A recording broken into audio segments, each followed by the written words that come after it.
Hello everyone, आज हम शुरू करेंगे पेज नंबर 57 है ना। 58 भी आज ही मैं कंप्लीट करवा दूंगी। ये जो था इसका पहला पॉइंट देखिए, ये मैंने कल उसी में कंप्लीट करवा दिया था। ये जो है अपने कर्णपाली के रोग थे है ना, परिपोट जिसमें वात होता है ना, उसी के आगे यदि त्रिदोषज है तो दुखवर्धन होता है, और परिरेही में वात पित्तक्रमी होता है। के आर से याद करना, के या के आर ना, के आर से याद कर लीजिए ना। कफ, कृमि और रक्त होते हैं परिरेही में, ठीक है। ये जो 5 थे है ना कर्णपाली के रोग थे, 5 रोग बताए हैं है ना, जिसमें परिपोट था, उन्मंथ था, ठीक है, उत्पात था, और फिर दुखवर्धन परिरेही। परिपोट जो था वो वात से होता है, उन्मंथ जो है वो वात कफ से होता है, उत्पात जो है वो पित्त रक्त से होता है, ठीक है। दुखवर्धन त्रिदोषज होता है, परिरेही के आर से होता है, कफ कृमि और रक्त, ठीक है। अब जो अगला टॉपिक है वो है मर्म है ना। मर्म पे आ जाइए। अगला टॉपिक क्या है? अगला टॉपिक है मर्म। मर्म की बात करें, बहुत इंपॉर्टेंट है। सबसे पहले तो ये बहुत ज़्यादा इंपॉर्टेंट है ना, एना में भी हम लोग देखते हैं, बहुत इंपॉर्टेंट टॉपिक है, ठीक है। सबसे पहले मर्म का रेफरेंस लिख लीजिए, सुश्रुत शारीर स्थान अध्याय 6 में है ना। सुश्रुत शारीर स्थान अध्याय 6 में बताए गए हैं। सभी आचार्यों ने मर्म कितने बताए हैं? सभी आचार्यों ने मर्म की संख्या बताई है 108। ये तो सबको ही पता है। सॉरी, सभी आचार्यों ने मर्म की संख्या बताई है 107 है ना। सभी आचार्यों ने कितनी बताई है संख्या? 107 बताई है। सुश्रुत बागभट ने एक और इसमें जो एक्स्ट्रा पॉइंट है वो लिखिए, सुश्रुत और अष्टांग संग्रह ने पंचविध मर्म बताए हैं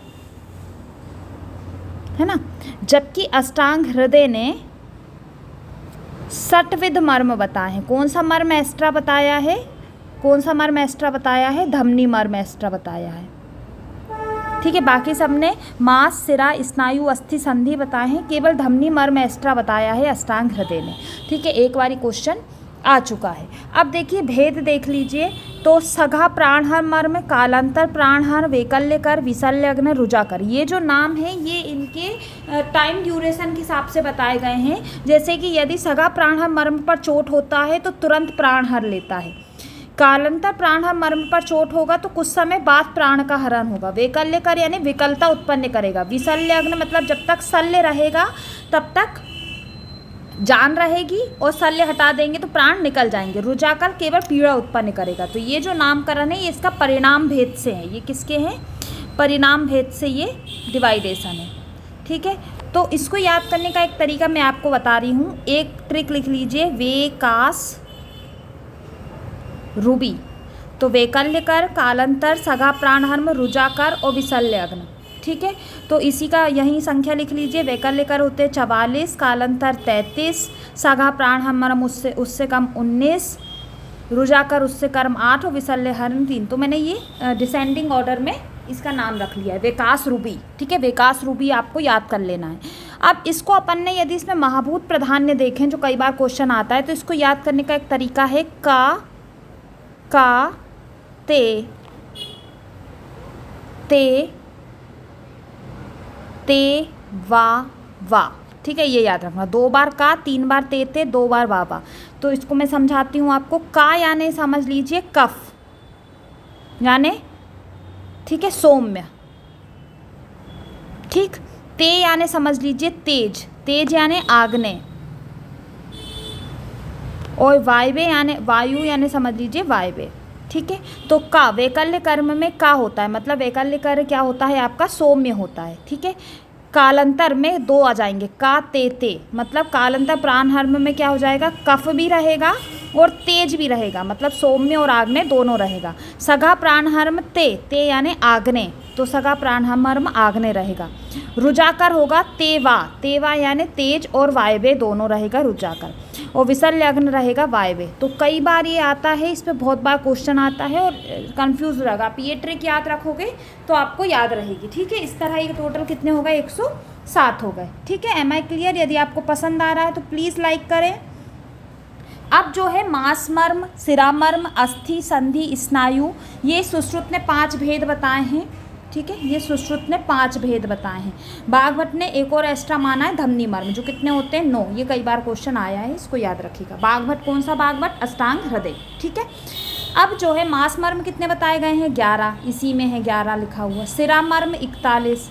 ठीक है, तो ये 4 और ये 1। ठीक है, ऐसे याद रखना। स्नायु 27 याद कर सकते हैं। अस्थि मर्म होते हैं 8, संधि मर्म है 20। ठीक है, ये आपको थोड़ा ट्रिक से आप याद कर सकते हैं। एक एक्स्ट्रा बताया है धमनी मर्म, किसने बताया? बागभट्ट ने। तो फिर संख्या भी चेंज हो जाएगी ना भाई, टोटल तो 107 ही माने हैं, पर बागभट्ट ने 9 माने, तो ये अलग अलग माने। तो यहाँ लिख लीजिए बागभट्ट ने मास मर्म कितने माने, ये तो सुश्रुत के अनुसार है। बागभट्ट ने मास मर्म माने हैं 10, इसमें से 1 माइनस कर दिया। ठीक है, सिरा मर्म माने हैं 37, इसमें से कितने माइनस कर दिए? 4।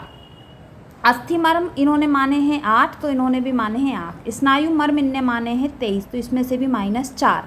ठीक है, और संधि मर्म माने हैं 20, तो 4 और 1 9, ये 9 क्या मान लिए? धमनी मर्म मान ली। तो ये बागभट्ट के अनुसार संख्या आप लिख लीजिए, यहाँ नहीं दी गई है। ठीक है, अब जो है ये अंग भेद से, अंग भेद मतलब अंग भेद से डिवाइडेशन बताया गया है कि शाखागत मर्म कितने हैं? 44। मध्य शरीर में कितने मर्म हैं? 26। ग्रीवा के ऊपर कितने मर्म हैं?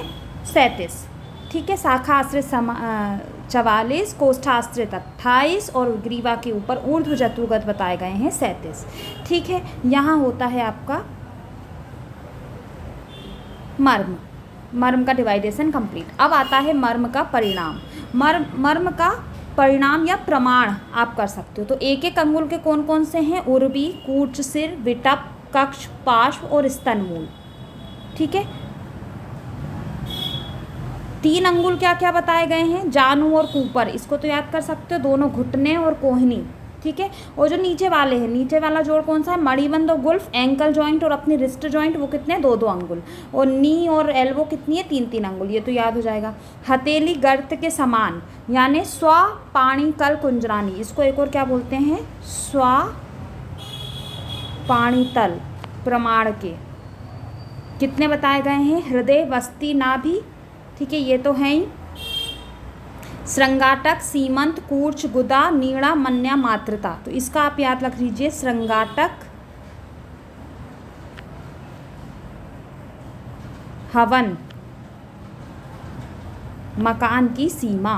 श्रृंगाटक हवन कहाँ करते हैं? मकान की सीमा में ही करवाया जाता है। तो इसमें आपको पूरे आ जाएंगे। श्रृंगाटक मर्म, हवन से हृदय, वस्ती, नाभि, मकान की सीमा में आ जाएगा मन्या, कूर्च, नीला।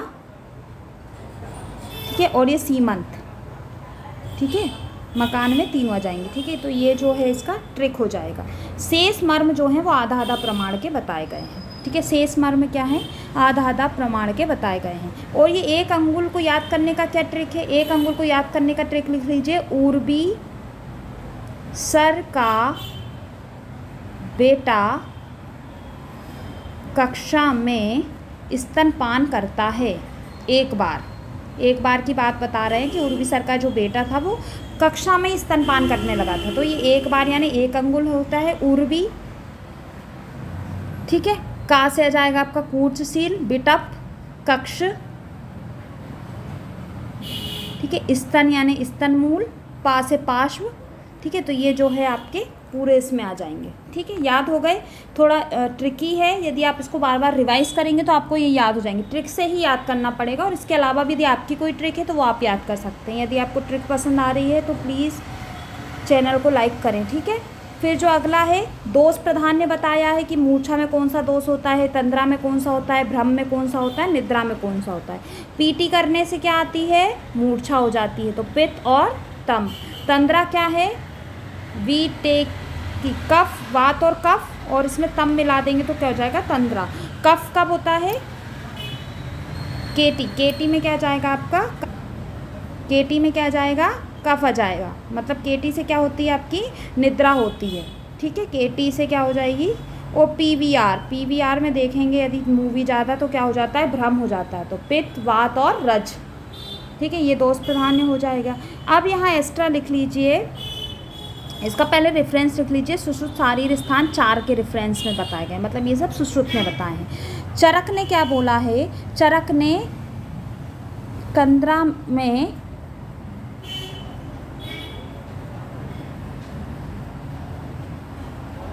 वात कफ दोष ही बताया है, ठीक है, वात कफ दोष बताया है। जबकि अष्टांग संग्रह ने तंद्रा को क्या बोला है, यदि 3.5 दिन तक है तो क्या हो जाएगी आपकी 3.5 दिन की तंद्रा असाध्य बताई गई है, ठीक है, असाध्य बताइए, कहीं ना कहीं क्वेश्चन आया ही है, ठीक है। अब जो अगला है वो क्या है, वनस्पति वानस्पत्य ये बताया गया है। तो वानस्पत्य क्या होता है, 4 प्रकार के बताए गए हैं, कौन कौन से, वनस्पति, वानस्पत्य, वृक्ष, विरुद्ध, है ना। तो वनस्पति क्या होता है और वानस्पत्य क्या होता है, इसमें डिफरेंस होता है।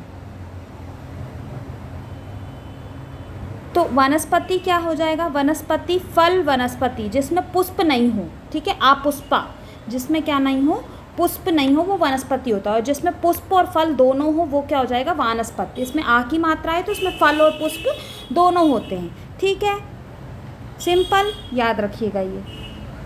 ऐसी वृक्ष, वृक्ष भी क्या बोलेंगे, जिसमें फल और पुष्प दोनों हो वो क्या हो जाएगा आपका, वृक्ष हो जाएगा, ठीक है। अब मूलनी द्रव्य और ये बताएं, मूलनी द्रव्य 16, देखो इसी में 6 बना हुआ है, ध्यान से देखोगे तो, ठीक है। फलनी द्रव्य कितने होंगे, 19। यदि आपको 16 याद हो जाए तो 19 तो याद हो जाएंगे। इनका डिवाइडेशन देखिए, वमन हेतु 3 बताए हैं, विरेचन हेतु 11 बताए हैं और नश्य हेतु 2 ही बताए हैं, ठीक है। फलनी द्रव्य में वमन आस्थापन हेतु 8 द्रव्य बताए गए हैं, नश्य हेतु 1 बताया गया और विरेचन के लिए सबसे ज़्यादा 10 द्रव्य बताए गए हैं जो फलनी में आते हैं, ठीक है।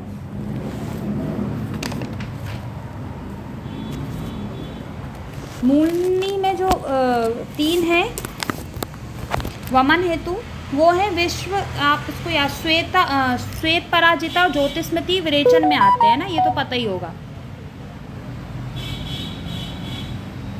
चलो ये अपन चरक भी कंप्लीट करेंगे ना यहाँ, क्योंकि डिवाइडेशन बहुत ज़्यादा हो जाएगा।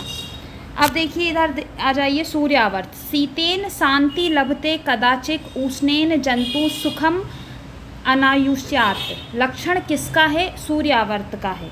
इसका क्या होता है, इसका मतलब कभी शीत से शांति मिलेगी, कभी उष्ण से शांति मिलेगी, ठीक है, कभी ठंडा अच्छा लगेगा, कभी गर्म अच्छा लगेगा। तो ये किसका लक्षण है, ये सूर्य आवर्त का लक्षण बताया गया है। सूर्य आवर्त को सुश्रुत ने क्या बोला है, सूर्य आवर्त को सुश्रुत ने सन्निपातज बताया है, ठीक है। चरक ने वात और रक्त से बताया है, बागभट ने वात और पित्त से बताया है, ठीक है। जबकि सुश्रुत और माधव ने इसको सन्निपातज बताया है, ठीक है। सुश्रुत और माधव ने सन्निपातज बताया है, बागवट ने वात पित्त से बताया है और कफ ने वात रक्त से बताया है। सर्वात्मम कष्टतम व्याकार, सबसे कष्टदायक माइग्रेन जिसको होता है ना, उसका दर्द वही जानता है, ठीक है। सबसे कष्टतम विकार कौन सा है, सूर्यावर्त है।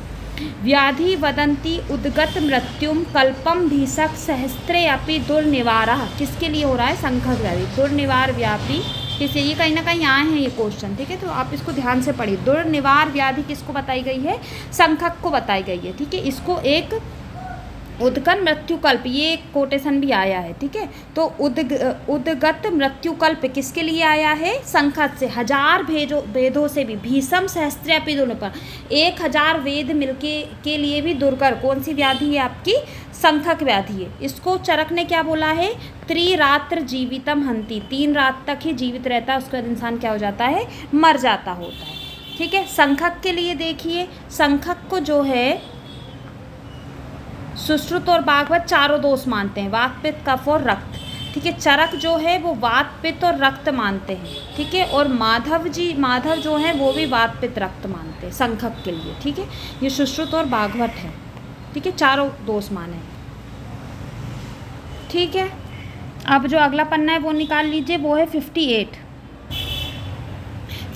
पे आते हैं। तो इसमें जो सबसे पहली चीज़ दी है वो क्या दी गई है, प्रकृति भेद ही दिया गया है ना। चरक के अनुसार प्रकृति भेद, कितनी प्रकृति बताई है, 6, जाति कुल देश काल वे और प्रत्यात्म नित्या प्रकृति बताई है। और विकृति कितनी बताई गई हैं, 6 बताई गई हैं, ठीक है। कहाँ बताई गई हैं, चरक सूत्र स्थान 7 में और विमान स्थान अध्याय 6 में 4 प्रकृतियों का वर्णन है, ठीक है। और चरक विमान स्थान 8 में 7 प्रकृति का वर्णन है, ठीक है। और जबकि चरक इंद्रिय स्थान में 6 जातज प्रकृतियों का वर्णन किया गया है। ये अलग अलग जगह जो प्रकृति बताई है ना, मैं वो बता रही हूँ, ठीक है। और चरक शारीर स्थान 4 में 16 मानस प्रकृतियों का वर्णन किया है। चरक, शारीर, स्थान 4 में 16 मानस प्रकृतियों का वर्णन किया है। ठीक है, तो अलग अलग जगह इन्होंने प्रकृति बताई हैं। तो कुल प्रकृति भेद कितने होते हैं? 6। विकृति कितनी है? 3। लक्षण, लक्ष्य, निमित्त, अनुरूपा। तो लक्षण क्या होता है? पूर्व जन्म कृत कर्म अनुसार विकृति का होना, जैसे नखों पर पुष्पाकृति का वर्णा, जो पूर्व जन्म से ही आई हो, ठीक है, उसके कारण जो विकृति होगी वो क्या होती है? लक्षण निमित्त। कई बार कमल नखों पर पुष्पाकृति का वर्णा कौन सी विकृति है, इस टाइप का क्वेश्चन आया है, तो उल्टा रिवर्स वाइज क्वेश्चन इसमें पूछा जाता है, तो डेफिनेशन अच्छे से कर लीजिएगा। ठीक है, लक्ष्य क्या है? जिसमें कारण हो, कारण प्राप्त विकृति, जैसे लघु, रुक्ष, शीत, निदान से वायु का कुपित हो जाना, जिसमें कारण आपको दिख रहा हो वो लक्ष्य निमित्त हो गया। ठीक है, निमित्त अनुरूपा क्या होती है? निमित्त अनुरूपा होती है निमित्त ना हो मगर फिर भी निमित्त का कार्य करे, जैसे रुक्ष शीत से वायु की शांति हो जाना। निमित्त नहीं है पर वायु का गुण ऐसा है कि इनसे ये शांत हो जा रही है, तो जिसमें निमित्त ना हो फिर भी उसका काम करे वो निमित्त अनुरूप होगा। प्राकृत वर्ण कितने होते हैं? 4। कृष्ण, श्याम, श्याम अवदात और अवदात, जबकि श्याव जो है ना वो विकृत वर्ण है। ठीक है, ये एक आप याद रखिएगा। अब यहाँ अरिष्ट बताए गए हैं कुछ, तो 6 दिन का अरिष्ट क्या होता है? 6 दिन का अरिष्ट आपको याद रखना। 6 दिन का अरिष्ट होता है बालों के अकस्मात सीमंत बन जाना, मतलब जैसे बाल है तो उसमें हेयर लाइन अपने आप डिवाइड हो जाना। ठीक है, बाल खींचने पर भी वेदना नहीं होना और तेल लगाने पर भी तेल की प्रीति होना। तो 6 दिन का अरिष्ट तेल और बाल, ऐसे करके आप याद कर लीजिएगा। 7 दिन का अरिष्ट एक बार क्वेश्चन आया है, ये स्वाभाविक अग्नि को नीली पीली देखना। ठीक है, ऑरेंजेस होती है पर ये नीली पीली देखता है। ठीक है, 15 दिन का अरिष्ट सैया के उठने पर बार बार मूर्छित हो जाना, अनुलोम प्रतिलोम रोगों का दोनों का मिल जाना। ठीक है, जो सबसे इम्पॉर्टेंट है वो है 1 मास का अरिष्ट। इसमें ये भी क्वेश्चन आया है, जब मैंने पीजी दिया था ये भी क्वेश्चन आया है, तो ये बहुत इंपॉर्टेंट है। ठीक है, गौ में चूर्ण का सिर से गिरना है ना, ऐसे झटकाओगे तो गौ में चूर्ण, गोबर जैसा चूर्ण गिरेगा, तो 1 मास का अरिष्ट है। ये क्वेश्चन आया है, मेरा गलत हुआ था, और ये मूत्र, पुरुष और वीर का जल में डूब जाना, मैंने शायद 6 दिन या 15 दिन लगा दिया था, जबकि आंसर 1 मास था। ठीक है, ललाट पर वस्ती पर कुटिल रेखाओं का वर्णना, तो ये भी एक क्या है? 1 मास का अरिष्ट है। अब अगला देखिए, 6 मास का अरिष्ट। 6 मास का अरिष्ट क्या कहता है? भक्ति स्मरण शक्ति का अकस्मात नष्ट हो जाना। ठीक है, अचानक वो जो भक्ति करता था वो नहीं होगा। ठीक है, धमनी पर सुंदर जाल का बन जाना, मस्तक पर धमनियों का जाल बन जाना, चंदन का लेप करने से पहले छाती का सबसे पहले सूख जाना। ये कितना है? 6 मास का अरिष्ट। इसमें कुछ भी याद नहीं, इसको आप ध्यान से पढ़ोगे, बस आपको डिजिट्स याद रखना है तो आप याद जाओगे। इसमें ज़्यादा ट्रिक इसलिए नहीं बता रहे हैं क्योंकि कंफ्यूज हो जाओगे। ठीक है, 1 वर्ष का अरिष्ट भी इम्पॉर्टेंट है। पुष्पित व्यक्ति क्या होता है? 1 मास का अरिष्ट होता है। अरुंधति नक्षत्र को ना देख पाना 1 मास का अरिष्ट है। सभी आग्नेय भाव नष्ट हो गए, जितनी जठराग्नि वगैरह सब नष्ट हो, जितने भी आग्नेय भाव हैं वो क्या हो जाए? यदि नष्ट हो जाएं तो 1 वर्ष का अरिष्ट है। यदि इंसान की दी हुई बलि यदि जीव नहीं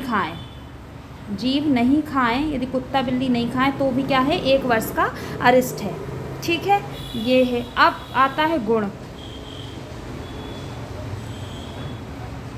गुण पे आ जाइए, तो पहले ये जो गुण हैं 41 बताए गए हैं, है ना। कहाँ है इसका रेफरेंस? चरक सूत्र स्थान 1 में है। चरक ने कितने गुण बताए हैं? 41 बताए हैं।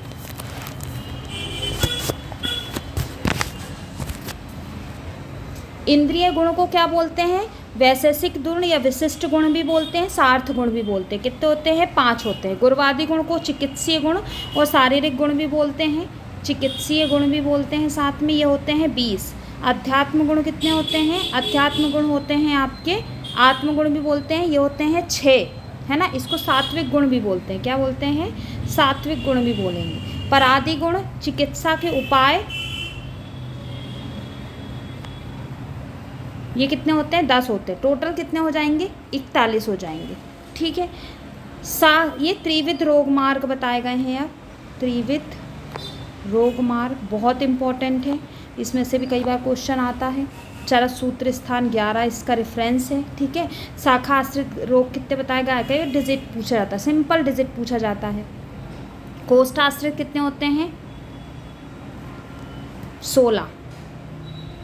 ठीक है, मर्मगत अस्थि संधि मर्मगत कितने बताए गए हैं? 12 बताए गए हैं। इनका नाम लिखना है तो मैं बता सकती हूँ, आप लिख लीजिए। जैसे शाखा अस्थिर जो चौथा है उसमें कौन कौन से हैं? गलगंड, पिडिका, अलजी, अपची, अधिमास, चर्मकील, मशक, कुष्ठ, व्यंग।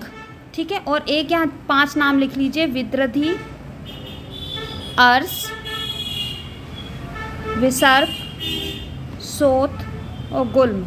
ये जो हैं ये बाह्य रोगमार्ग और कोष्ठगत रोगमार्ग दोनों में होते हैं। ठीक है, ये 5। अच्छा, कोष्ठ में और जो 16 आते हैं उसमें क्या क्या है? ज्वर है, अतिसार है, वमन है, अल्सक है, विसूचिका है, श्वास का सिक्का इसी में आएगा, आना, उदर रोग और पीलिया। ठीक है, उसके बाद विद्रधि, अर्स, विसर्प, सोथ और गुल्म। ठीक है, ये भी आते हैं। अब मध्यम यानी अस्थि संधि मर्मगत मान लिख लीजिए। पक्षाघात बहुत इंपॉर्टेंट है, कई बार पूछा गया क्वेश्चन है। पक्षग्रह, अपतानक, अर्दित, शोष, राजक्षमा, अस्थि संधि, शूल, गुदभ्रंश, हृदय वस्ती, सिर के रोग, ये सब किस में आ जाएंगे? आपके मध्यम रोग मार्ग, या इसको अस्थि संधि मर्मगत रोग भी कहते हैं।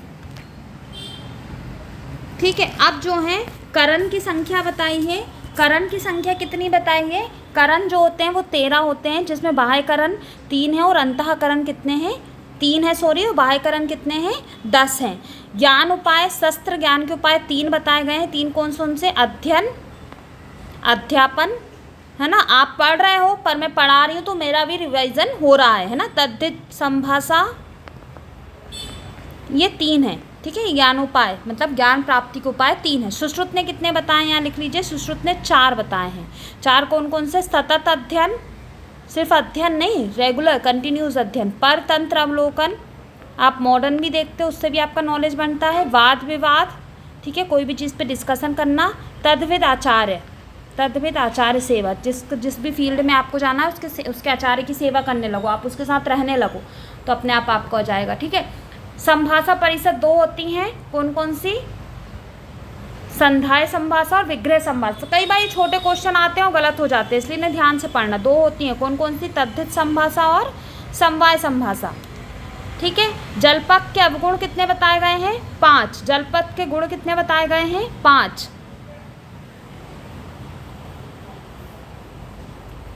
ठीक है,